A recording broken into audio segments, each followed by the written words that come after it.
So Lush Lips came into my barn September last year, showed us plenty of potential. We were told before she ever came over that she was pretty talented. Lush Lips has kicked away in a big way. She's been a superstar for us. Full credit to Brendan and his team for kind of bringing her along. It's one of my favorite things about her. She's just improved every single race throughout her time in America. We ran her first time at Gulfstream and she won. Ran her back and won again. We knew we had something pretty nice on our hands. You know, I've kind of had a winding path to come back to the farm, and we started medallion racing basically the beginning of 2017. You know, we've been very fortunate to have a lot of good horses.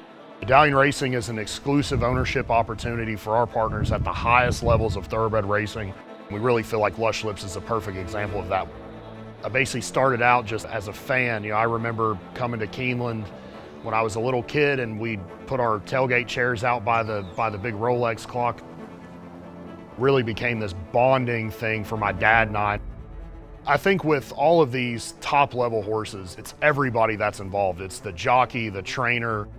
You know, we're very fortunate at Brendan and his staff. It's not just Brendan, it's Paul, his assistant. It's a whole group of people that go to work every single day to have, you know, Lush Lips ready to perform at her absolute peak.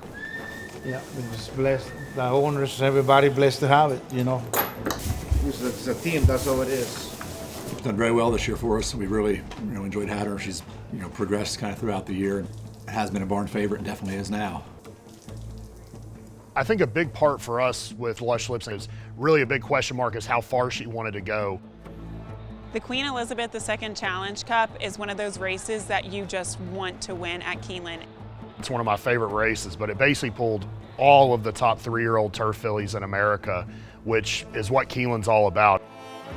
The top horses on the big day, and there's no greater example of that than this year's QE2. Leading up to the Queen Elizabeth, myself and Tyler had a discussion.